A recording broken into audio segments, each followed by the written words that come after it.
Hello friends, welcome to TC reviews. कैसे हो? I hope you all are well. तो आज की इस वीडियो में मैं करने जा रहा हूँ नीरज नचिकेता की environment and ecology a dynamic approach book का review. This book is published by GK publications and it is the third edition जो 2021 में ही आया है अराउंड सितंबर। अगर ये वीडियो देखने के बाद आपको बुक यूजफुल लगती है तो आप इसे बाय कर सकते हैं। 450 इसकी एमआरपी है। नीचे डिस्क्रिप्शन में बाय लिंक मौजूद है जिसके थ्रू आप इसे डिस्काउंटेड रेट्स पे चेकआउट कर पाएंगे।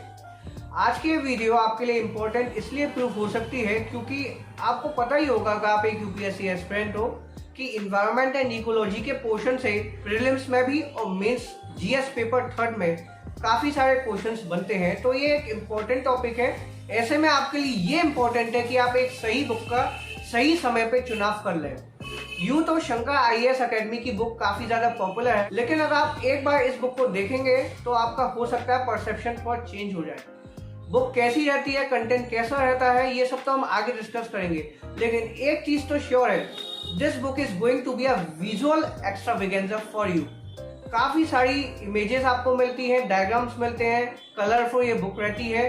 आंखों को बिल्कुल सुकून मिलता है जब आप इस बुक को पढ़ने बैठते हो। तो अराउंड 370 पेजेस में ये बुक तैयार की गई है। 9 यूनिट्स में ये डिवाइडेड है। 4 अपेंडिक्स आपको मिल जाते हैं जिनके अंदर आपको यूपीएससी प्रीलिम्स और मेंस के क्वेश्चंस मिलेंगे। इसके अलावा एक यूनिट तो दोस्तों इसमें क्वेश्चंस की कवर की गई है जिसमें आपको 10 रिवीजन असाइनमेंट और 2 प्रैक्टिस टेस्ट पेपर मिलते हैं और बाकी सभी यूनिट्स में आपको थ्योरी मिलती है, काफी ज्यादा कॉम्प्रिहेंसिव। तो आइए वीडियो को शुरू करते हैं और देखते हैं इस बुक के कंटेंट को कि ये बुक कितनी अच्छी आपके लिए साबित हो सकती है for UPSC prelims and mains GS paper 3। Alright friends, तो चलते हैं हम इस बुक के टेबल ऑफ कंटेंट्स पर, जानते हैं कि वो कौन सी 9 यूनिट्स हैं जो इस बुक के अंदर कवर अप की गई हैं। तो ये आ जाता है कंटेंट। यूनिट 1 इसमें रहती है multi dimensional aspects of environment. इसमें दोस्तों आपको 6 चैप्टर्स मिलेंगे इन टोटल। पहला चैप्टर है जिसमें environment and ecology as a subject. Second chapter environmental awareness. Third है the UN conferences on environment. Fourth है sustainable development, a very important chapter for you. And the fifth one is multilateral environmental agreements. उसके बाद छठा chapter आपको मिलेगा environmental organisation. फिर second unit आपकी start हो जाती है जो कि concepts and principles of ecology. पहला चैप्टर है इसमें इकोसिस्टम, दूसरा इसमें आपको मिलेगा बायोम्स नाम का, तीसरा चैप्टर और आखिरी चैप्टर इस यूनिट का है बायोटिक इंट्रैक्शंस। उसके बाद आपकी यूनिट थर्ड स्टार्ट हो जाती है। इसमें आपको 9-10 चैप्टर्स मिलेंगे जो कि है बायोलॉजिकल डाइवर्सिटी।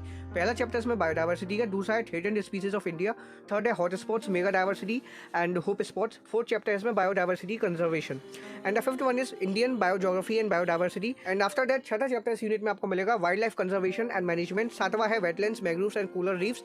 आठवां है biodiversity conventions and protocols and the ninth one is biodiversity laws, policies and programmes. उसके बाद आपको यूनिट 4 मिलेगी जो कि है एनवायरमेंटल पॉल्यूशन एंड प्रॉब्लम्स, जिसमें पहला चैप्टर रहता है एनवायरमेंटल पॉल्यूशन का, जिसमें आपको air pollution, water pollution, soil pollution, noise pollution सभी तरह के टॉपिक्स कवर किए मिल जाएंगे। फिर दूसरा चैप्टर है इस यूनिट का ozone depletion and the third one is desertification and land degradation. Fourth है एटमॉस्फेरिक ब्राउन क्लाउड एंड जो पांचवा चैप्टर मिलेगा इस यूनिट में वो है environmental laws, policies and programmes. उसके बाद आपकी यूनिट 5 स्टार्ट हो जाती है जिसमें आपको ग्लोबल वार्मिंग और क्लाइमेट चेंज के बारे में बताया जाएगा। काफ़ी ज़्यादा क्रूशियल टॉपिक ये रहता है।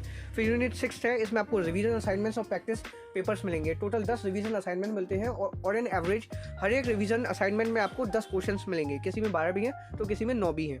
फिर आपको 2 प्रैक्टिस टेस्ट पेपर मिलते हैं, हर एक प्रैक्टिस टेस्ट पेपर में 100 क्वेश्चंस मिलेंगे और सभी क्वेश्चंस की आपको आंसर की मिल जाएगी। तो इस तरह से आपको 300 क्वेश्चंस इस यूनिट में मिल जाएंगे जिनसे आपकी काफ़ी अच्छी प्रैक्टिस हो सकती है फॉर प्रिलिमिनरी एग्जामिनेशन।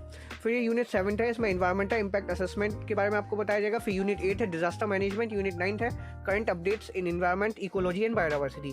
फिर इसके बाद आपको इकोलॉजिकल टर्म्स की ग्लोसरी मिलेगी जो काफ़ी ज़्यादा इंपॉर्टेंट आपके लिए साबित हो सकती है क्योंकि आप डेफिनेशंस लर्न कर सकते हो, टर्मिनोलॉजी आपको मिल जाएगी काफ़ी ज़्यादा इंपॉर्टेंट टर्म्स की। फिर आपको 4 अपेंडिसेस मिलेंगे, यहाँ पर आपको प्रिलिमिनरी और मेन एग्जामिनेशन के क्वेश्चंस मिलेंगे लास्ट ईयर के।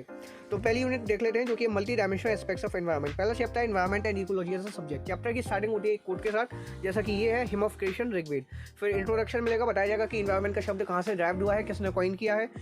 डेफिनेशन मिलेगी, क्या डिफरेंस है एनवायरमेंटल साइंस और इकोलॉजी में, वो आपको बताया जाएगा यहाँ पे।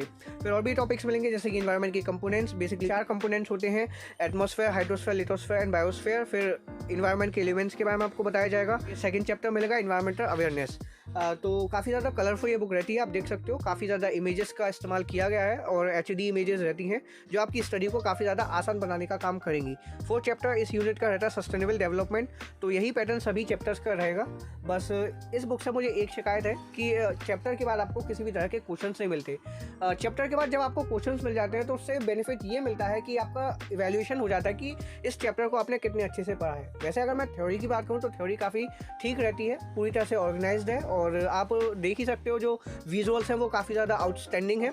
ये 6th चैप्टर है पहली यूनिट का, इन्वायरमेंटल ऑर्गेनाइजेशन। जितनी भी ऑर्गेनाइजेशंस वर्क कर रही हैं for the conservation and management of nature and natural resources और इन्वायरमेंट, सबके बारे में आपको यहाँ पे पता चलेगा। फिर ये यूनिट 2nd है, concepts and principles of ecology.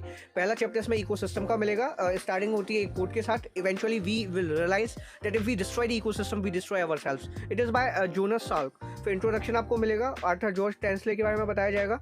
And then आपको फिर types of ecosystems on the basis of habitats, on the basis of human intervention, ये सब आपको बताया जाएगा। फिर components of the ecosystem, functioning of an ecosystem, तो वाइड कवरेज रहती है टॉपिक्स की। इस बुक की थ्योरी जो है वो विद इन सिलेबस रहती है, प्रीलिम्स के लिए भी और मेंस के लिए भी। प्रीलिम्स में दोस्तों आपसे ऑब्जेक्टिव क्वेश्चंस पूछे जाएंगे, लेकिन वो काफ़ी ज़्यादा कंसेप्चुअल होते हैं, इसलिए आपके लिए इंपॉर्टेंट है कि आप थ्योरी को काफ़ी अच्छे से पढ़ो। और वहीं अगर मैं मेंस की बात करूँ तो वहाँ पे आपका एनालिटिकल अप्रोच चेक किया जाता है, तो आपके लिए इंपॉर्टेंट है कि आप टॉपिक की बिल्कुल डेप्थ में अंडरस्टैंडिंग परचेज करो। तो उस लिहाज से वो काफ़ी ज़्यादा आपके लिए बेनिफिशियल प्रूव हो सकती है। बीच बीच में आपको फ्लो चार्ट्स मिलेंगे, इंपॉर्टेंट साइंटिस्ट के बारे में बताया जाएगा, फिलोसोफर्स के बारे में बताया जाएगा और साथ ही आपको टेबल्स भी मिल जाएंगी जिनके थ्रू आप इंफॉर्मेशन काफ़ी अच्छे से ग्रेस्प कर सकते हो। ये दूसरी यूनिट का दूसरा चैप्टर है, बायोम्स। तो मुझे उम्मीद है कि आपको इस बुक के कंटेंट के बारे में आइडिया लग गया होगा। ये 3rd यूनिट रहती है, बायोलॉजिकल डाइवर्सिटी। अब मैं आपको कुछ क्वेश्चंस भी दिखा देता हूँ जो इस बुक के अंदर आपको मिलेंगे। तो हम चलते हैं सीधे इस बुक के यूनिट नंबर 6 पे। तो दोस्तों ये आ जाती है unit 6, revision, assignment and practice test paper.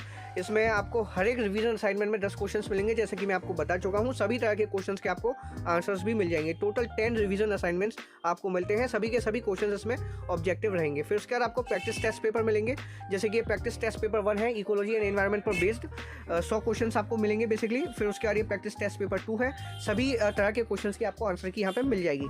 And after that 7th unit जो इसमें रहती है वो है इन्वायरमेंटल इंपैक्ट असेसमेंट। ये यूनिट 8 है, डिजास्टर मैनेजमेंट। काफ़ी इंपॉर्टेंट टॉपिक ये रहता है, काफ़ी क्वेश्चंस बनते हैं स्पेशली प्रीलिम्स में। तो डिजास्टर मैनेजमेंट में आपको बताया जाएगा कि वो कौन कौन से मेथड्स हैं जो अडॉप्ट करने चाहिए जिससे कि हम नेचुरल हजार्ड्स को, नेचुरल डिजास्टर्स को प्रिवेंट कर सकते हैं, वो सब आपको यहाँ पे बताए जाएंगे। फिर यूनिट 9 है, current updates in environment, ecology and biodiversity. उसके बाद आपको ग्लॉसी मिलेगी important ecology and environmental terms की, जैसे कि abiotic, acid rain, alphabetical order में यहाँ पे ये सब आपको ग्लॉसीज मिलेंगी। फिर उसके बाद दोस्तों आपको ये पहला अपेंडिक्स मिलेगा जिसमें आपको सिविल सर्विस प्रीलिम्स एग्जामिनेशन के क्वेश्चंस मिलेंगे जो 2015 से 2019 के बीच में बने हैं।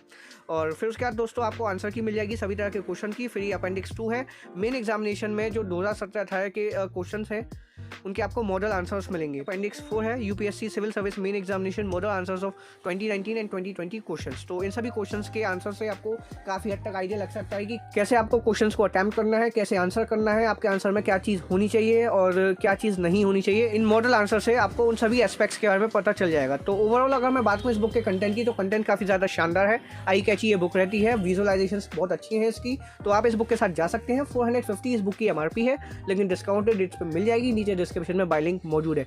अगर वीडियो में आपको कुछ भी पसंद आया हो तो प्लीज़ एक लाइक कर दीजिएगा। तो कोई भी डाउट हो, कोई भी क्वेरी हो तो आप कमेंट सेक्शन में पूछ सकते हैं। I will try my best to solve all your queries and doubts. फिलहाल इस वीडियो में इतना ही। अगर आपने चैनल को अभी तक सब्सक्राइब नहीं किया तो चैनल को सब्सक्राइब कर लीजिए ताकि ऐसी वीडियोस आपको आगे मिलती रहें। चलिए वीडियो देखने के लिए धन्यवाद, मिलते हैं नेक्स्ट एपिसोड।